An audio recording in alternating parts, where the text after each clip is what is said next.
Radio then want to say welcome back to another to this edition of the radio program Integrity Watch. So we have our guest in studio. Quickly, we want to talk to our guest and just introduce himself quickly. Welcome, sir. Thank you, Mark. It is an opportunity to be here. I'm Torneth Kensi, and I work for the Center for Transparency and Accountability in Liberia as a program assistant. And not the NIMBA program, also acting as the county supervisor or the county coordinator for the county field officers. Thank you so very much for honoring our invitation for being here this morning. So how have you been? Yeah, we are grateful to God. And how is your family? Everyone's okay. Wonderful. I'm super glad that you're in our midst. So I'm aware that you have been in the counties. Do you care to tell me how many counties like you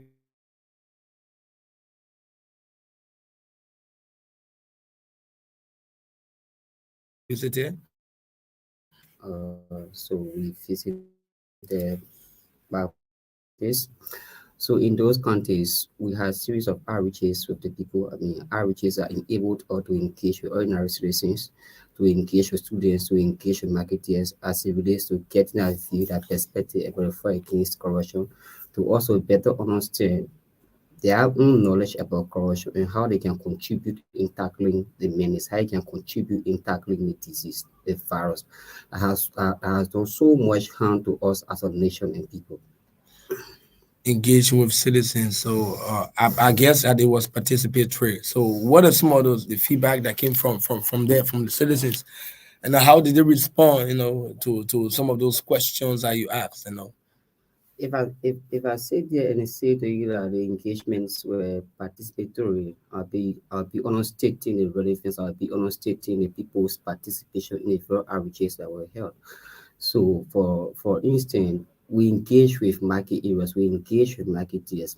So you just come to think about it, or team growing in a market and engage with marketeers, and you're talking about citizens participating. That is an honest statement, right? So we should be talking about their willingness to participate in the process, to contribute to the fight against corruption. And like I said, all of those people that we engage with show strong willingness in the process. I mean, the fact is that everyone has been affected by the issue of corruption, especially the ordinary citizen. So if they cannot be involved in a fight, it means that or they too they seem to be enjoying how they are being victimized by the issue of corruption. So for that reason, they have shown a very strong level of support in tackling corruption. And just more than that, even the students themselves that we engage with. So, for instance, in one country, we engage a Catholic school, or I think it is called St. Martin's Catholic School. So, the students there were very impressed by the outreach activity. And they even expressed their willingness to join the team's club. So, the Integrity Club is a program that engages with students as a way of helping to build their integrity, as a way of making them to be part of the fight against corruption, considering the fact that the students are considered as a next future leaders. So if we have to consider them as a next batch of leaders, it is really good that we also help to build within them the issue of integrity. In that way, we'll have our integrity driven society where incidents act with integrity, doing the right thing, even if no one is watching. That's great. That's great. And interestingly, it is important that we start from the root, reaching to the students, right? Because we know that they are the next future generation. Most of them, with the issue of corruption in the education sector, we know that they have been victimized by it highly, right? What are some of those things that they spotlighted to you as it relates to what happened in the education sector as it relates to corruption from their own side? So the song has always remained the same. So the issue of teachers always wanting to collect money from the students, and in some cases too, it should be the students wanting to give money to the teacher, especially so that when tests have been administered, has been given, or tests have been written. So, the issue of sense of equity also stood very tall. We cannot have a society where your children have to go to school and have to go to school in at home or at other areas, which assuming have also contributed to their relative poor performance, then the teachers will be there taking advantage of them. We cannot live in that kind of society. So the issue of sense of grade also stood up. So where some students will say, example, if I feel in the XYZ subject and the teacher will come to me and say I should be able to go visit him to his house. So the fact here is that the relationship between a student and a teacher, it should be restricted on a campus. So anything off the campus now, it has the ability to make people start thinking that, oh, I mean, there's actually a far that is being played here. So to avoid all those assumptions, to avoid all those perceptions about a particular teacher, it is only fair enough to say that the relationship between a girl student or female student and a teacher and a male teacher should principally be restricted to the campus. And just more than that, I mean, we visited the rural areas, right? So we also realized that during class time, some of the students are taken on a farm to go brush. I'm talking about the teachers farm. I'm not talking about ordinary person farm here. So how they in a world that will send the children will be sent to school for educational purposes, and then the teacher now will now decide to take advantage of them. What happens to the parents that are sending their children to school? Is it that they themselves who don't know how to make fun at that particular moment, that they will take their children and send them to school, and the teachers take advantage of them and take them on a farm? And just more than that, we also realize that during education or during instructional periods, teachers barely go to classrooms, right? So we had an engagement in one of the towns that we visited in Bon County, and it was clearly said to us. Is it a public or private? We are discussing a public school here, man. Okay, So public. regardless of the description that you're giving, but be it private, be it public, the fact that is that during instructional period, the teachers should be on campus to run the service that they have agreed to run. It should not be an excuse because it is a public school. It means that it shouldn't be on campus. I mean, you have signed a document with the government of Liberia that you are willing to impact the next batch of leaders. Then how then or out of the blue sky you start to stay away from the class? So if you feel that you're not getting salary, which is not in any way any substantial reason enough for the student from class or for you to corrupt the student, if you feel that salary is not coming on time, the best thing you can do for yourself, relinquish the position, give out the position. But it becomes unfortunate now when you try to use your position at a disadvantage of the already poverty tracking students, right? Already poverty tracking students. It means that the burden becomes too heavy for them to carry. A burden becomes too heavy for their parents to carry. So at that point now you see students will be dropping, all because of one person corrupt at resourcing to a lot of students dropping from school. And then we'll have a society that will have a lot of high school dropouts. Some of these things happen because of corruption. They just don't happen. Majority of the female students you see dropping out of school today, it could be because of corruption. They Yeah, just yeah. don't, now they don't have passion for education. They do have passion, but you not have passion for something, then you go to class, you see teacher wanting to take advantage of a situation, of your situation, where if you feel a particular or course or a particular subject, a teacher will be there requesting for money, requesting for sex. I mean, whatever form of corruption should be denounced in school, not just in school, even in homes, everywhere it exists, it should be denounced. Other than that, we'll continue to have a society that promotes corruption. We'll continue to have a society that promotes a culture of impunity. We'll continue to have a society where in John Brown or Tucson they say, I'm not the first person to do this. If I did it, nothing will come from out of it because I'm connected to the powers that be. Right? So it is about time, it is hard time that we start to fight against corruption collectively. It should not be one person's work. It should be a collective effort where everybody will have to put their hands on deck to have this thing tackle. Great. That is what happening within the education sector. So let's go to the marketplaces, right? As I'm aware that you guys visited the marketplaces, and there are a whole lot of issues that came out. Marketeers, they have unions. So can you just kind of spill out some of those things like that happen in the market as it relates to corruption? Are the marketeers engaged. It's obviously they are engaged in the corruption. What was some of those things that they were saying, and what were some of those recommendations that they made to? So just for the record, we visited three marketplaces Okay. in the two counties. So we visited the Bopolu Central Market, or that was in Gwakulu County. So in Bon County, we visited Tututa Market. That was one of the market there. So we visited Tututa Market. We also visited the Bon Central Market. So like you say, you could not have said anything better. The marketers themselves, they are not immune to the issue of corruption. Okay. They do have their own forms of corruption that they exhibit on a daily basis, especially against those people who don't even have money, who struggle on a daily basis of winning market and buy the little they can buy to sustain their family. So, for instance,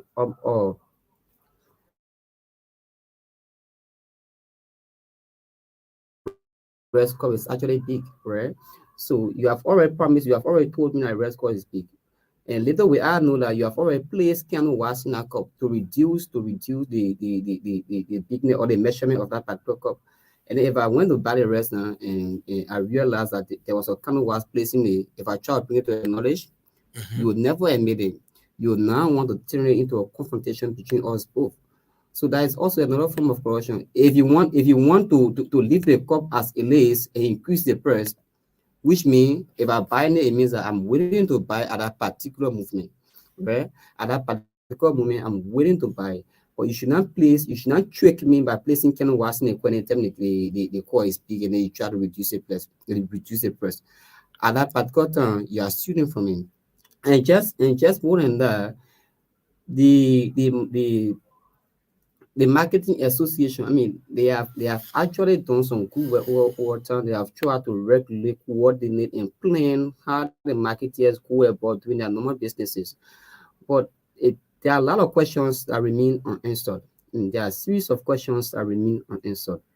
So assuming again, as I'm saying, assuming, right? Okay. Okay, Okay. so let's assume here that we visited one market area and the marketer said they regularly paid $20 on a daily basis as their table fee, and yearly they pay $500. And just more than that, one of the things that was very frustrating, but frustrating, let me use the word frustrating first, and confusing also, is that they will have to pay to to to to the city cooperation. That's actually a good idea. But here comes the confusion. The city cooperation is also there collecting money from certain portion of the market. So it is almost like a competition now. So right. So I'm supposed to go. So it means I have my area of the market I'm supposed to collect from. And you also have your area of the market that you are supposed to collect from. And if I make my garbages, you don't collect my garbages. But how yet then I still pay you for that particular service. I still pay you for the city maintenance. Is collecting a garbage not part of the city maintenance? Is that how you are telling us now? That should never be the case. Collecting a garbage is a principle, is a fundamental, is a cardinal part of city maintenance, right? So if we are paying for city maintenance to the city government, we're not talking about survival, I just know. so I you know. know, I know. okay? I know. You're talking about that side. I Okay, know. That thank muscle you. water No, is no, is, is quite different. I know. it is not good there to be very clear about the issue. Definitely. All Yeah, I right. know that. So if we are paying to the city government or to the city council for the city maintenance, then it means that we should not be paying an additional money for garbage collection to some other people. Or you should always make yourself available to come and collect the garbages from the marketplaces. But it doesn't happen that way. Okay. Right. It doesn't happen. And another thing is that if people collect the money regularly from the marketeers, $20 per day, and when we interacted with the people who do the collection, Yeah, that's why I was nothing worried. substantial was said about the collection. How then you go about collecting $200 from the people every day, every day? It sounds very, the amount sounds very low. It sounds like nothing, right? But come to think about it, if 10 persons pay 20 per day, we are talking about 200, Hmm. right? So if you have more than 10 persons paying, and they can go to your own calculation. So if you collected from 100 tables, you know how much you have collected there? Per day. Yeah, per day. You have collected some huge money, and it happens daily. So that as soon as Sunday people don't sell or Sunday they don't collect money, even Saturday they will say for the purpose of to fine tune the discussion, they will say don't collect money on Sunday. I agree. Why about Saturday? Why also about Friday? Why about the remaining 6 days of the week? They do that regular collection. So as soon as I am meeting that again collect around 10,000 per day. So you say 10,000 times or the 6 days, we are talking about 60,000. So you can now multiply by the number of days that you do that collection in a month. That is a huge amount that can be placed into something that can also help to better the market structure. But if you left on here, you went a particular market, you'll be disappointed by the appearance of the structure of the market, right? It does not speak to the fact that people are paying $20 per day. It doesn't even speak to the fact that the leadership there is collecting $200 from the people per day. It don't just it does not stop there. The people also pay an additional, I think, 500 yearly, right? So I think yeah, they have a specific amount that can be paid annually, so that you have to register a table annually. How to pay that amount. So if we are telling or those who have been elected to serve on our behalf, right, to who we have employed, and they are serving the very offices to not be corrupt, the very little things that we do down there too are also forms of corruption, which we have to stop, because we cannot be saying something different between something different. So the person who places kind of was in his or her cup will say a particular minister is corrupt, right? So why more about you that have placed kind of was in your cup, or because you want to get more than what you're supposed to get? Isn't that another form of corruption? Why about you as a classroom teacher who go to the class intentionally taking money from students that money that are not even required? You are there requiring the students to pay that particular money. Isn't that another form of corruption? Is your no corruption spelled differently from the other people no corruption? Is your no corruption not also affecting the person from whom you are collecting that money from? Right? Should we be able now to draw a line between on a form of corruption and John Brown on a form of corruption? That should never be the case. So we are saying this to mean that it is hard time that we start to do this thing jointly. It is about time that we commit ourselves to the fight against corruption. If we say we should tackle it from the upper level, we at the lower level should also be doing our best. And if we are also saying we should tackle it from the lower level, we are at the echelon of power, right? At the echelon of position, we should also be doing our best to see how best we can contribute to this fight. Until that is done, we'll continue to complain that few persons are benefiting from the country's natural resources. Few persons continue to benefit from the country's national cake, while majority of the people go to bed hungry. These things only happen all because of corruption. And it is frustrating how people try to rationalize this thing. Okay. It's just frustrating. So you go to classroom and then a person say, "Oh, I've not been paid for 4, 3, 4, 5 months." Okay. Okay. So you have not been paid for 4 months. You haven't been paid for 3 months, right? So how in the world can a student take responsibility for you not being paid for 3, 4, 5 months? Should it be the student's responsibility to be able to go back home? It shouldn't be the student's responsibility. That responsibility is between you and the person that employed you, right? You are not employed by that student. It was not a student that you signed the agreement with that the student will be paying you. You signed that agreement with a particular person or with a particular institution. So it should be the institution's responsibility. So if you feel that you are being played on, if you feel that your salary is not coming in a timely fashion and manner, the best you can do for yourself, relinquish your position instead of going against the people that you are supposed to be impacting, by the way. That is how it's supposed to be. It's not supposed to be the other way around. And also we engage with the traditional people, the traditional leaders in those countries.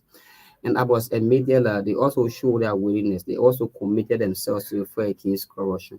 So they said that they will engage with our fellow citizens and also educate them about the fight against corruption, because they themselves know very well that if Liberia is to improve, if we are to get rid of poverty in this country, one of the surest ways that we can do that is by tackling corruption. And it is always frustrating when I hear this from people. Liberia is where it is today because of poverty. No, what contributes to poverty? One of the fastest contributing factors to poverty is corruption. It's corruption.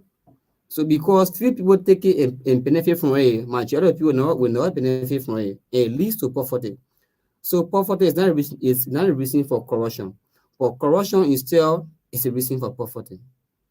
And that just been a story water. Mark. Yeah, I listened to you very attentively.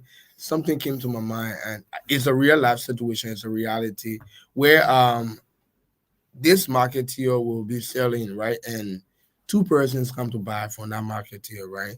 So let's just say one is an official and one is just an ordinary citizen.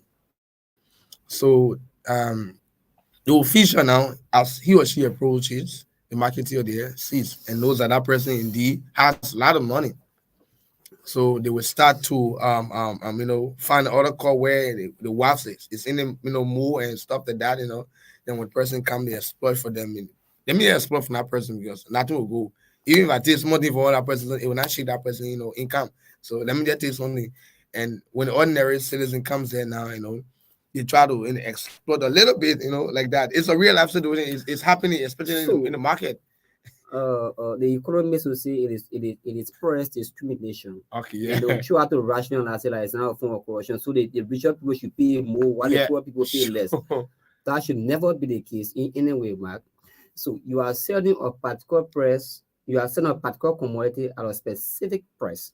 So that price should go across the board to everyone, regardless of the person's status in the society. You should not discriminate against anyone because of the person's appearance, or right?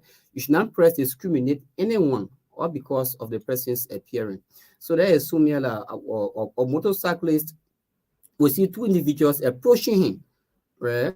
So the person you call for and the same thing. Yeah, So yeah, let's yeah, yeah. say from your ear junction, the person you call to you will be different from the person you call to me.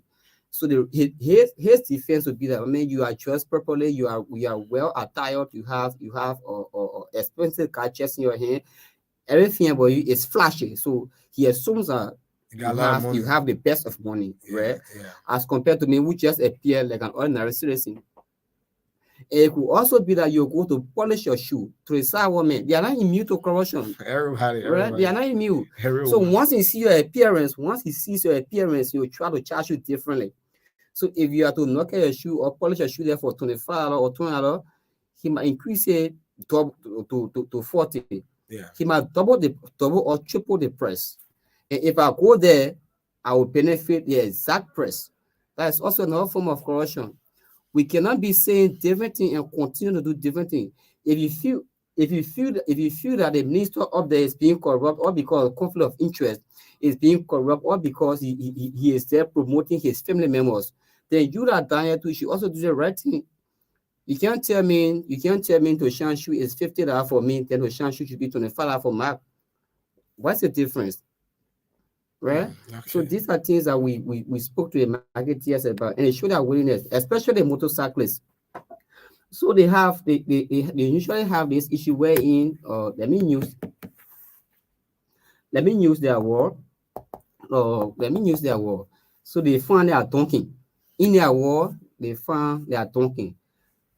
That if the person does not, if a person appear new today and the person does not seem to know the press, the person does not seem to know the press, they will take advantage of that person's ignorance, and then you see how best you can overcharge that person.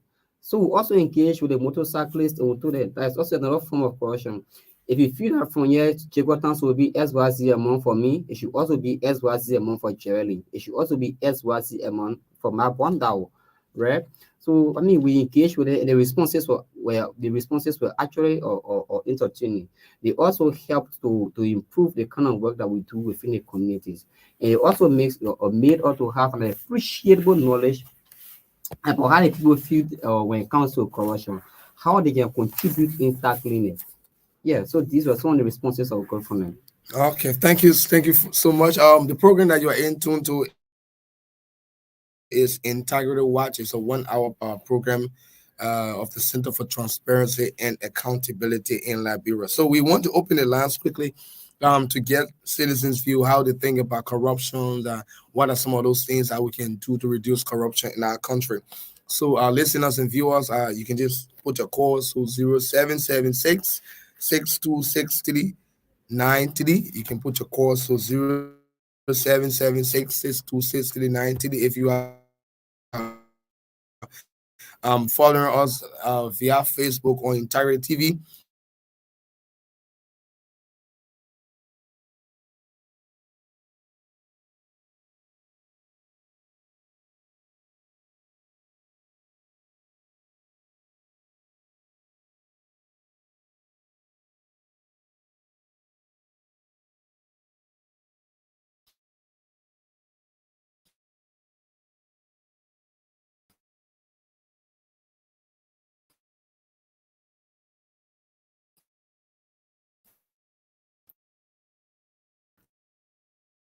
You can just put your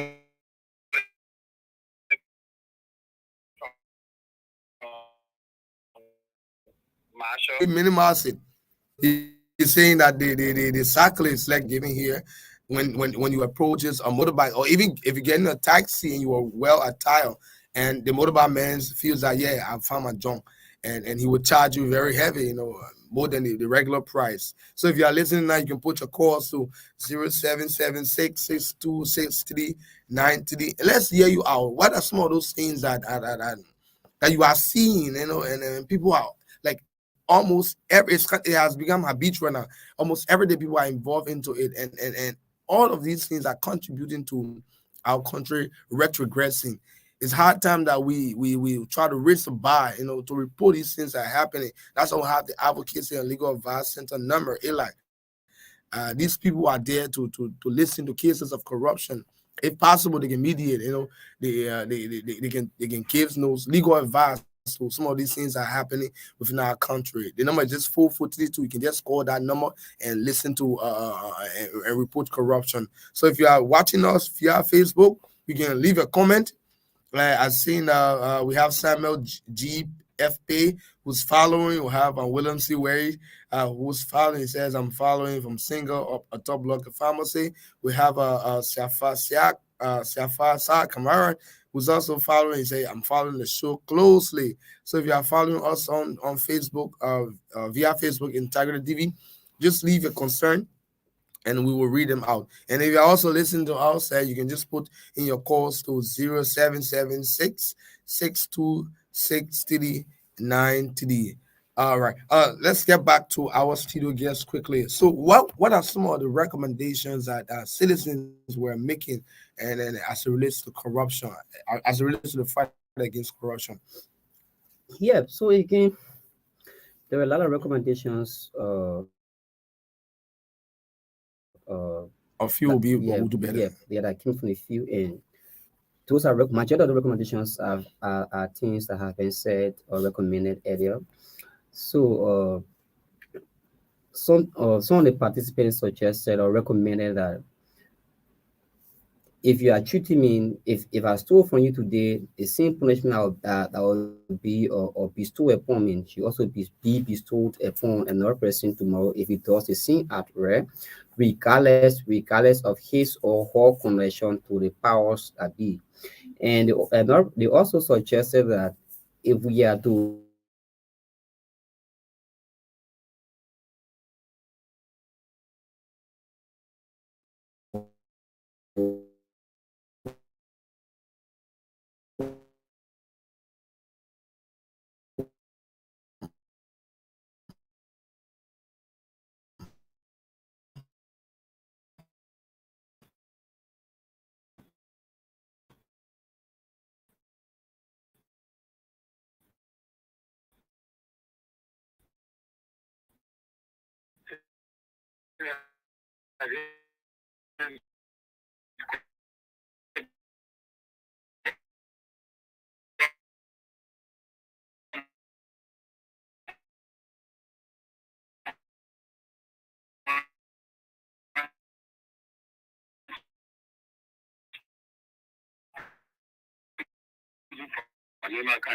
Oh, great.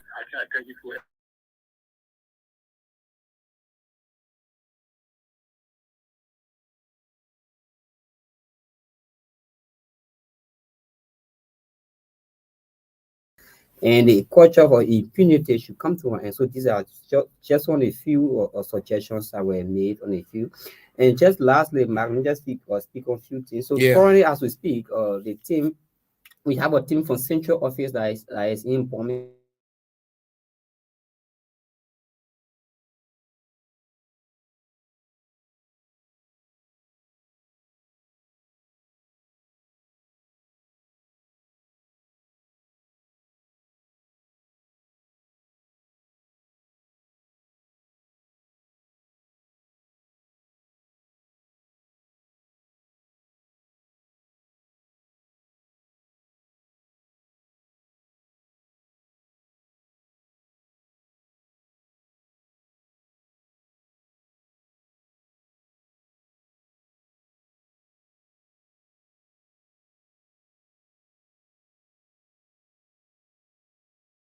county conducting an afternoon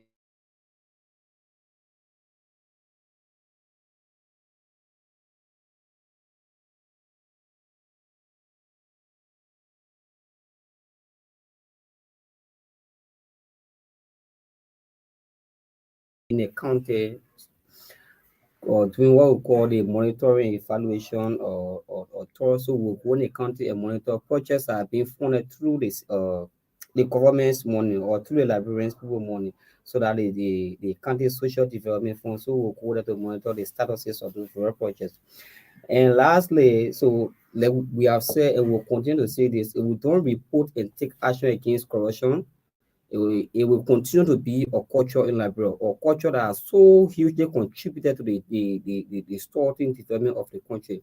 So like the person I just called, if you went to a job and then he said you should be able to give your first month's salary before you are being offered that particular job, that's also another form of corruption. Highly. If you don't report that person will continue to be in that particular position, continue to benefit from other people's sweat, right? So you might not be the only person that you'll be requesting for or that kind of or stuff from.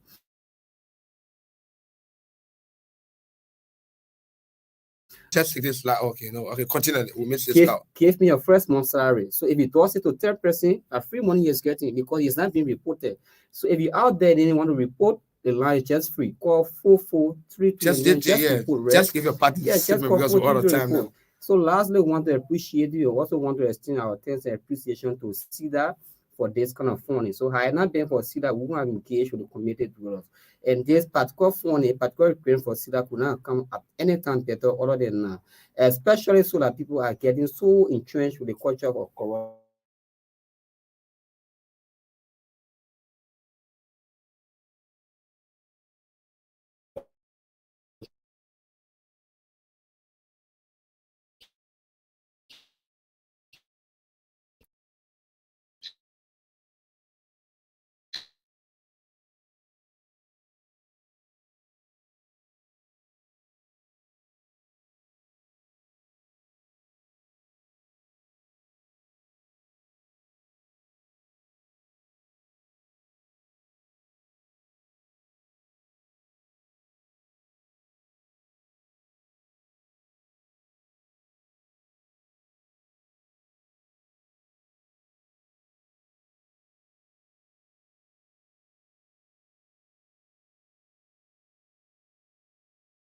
I want to say thank you so very much for following us.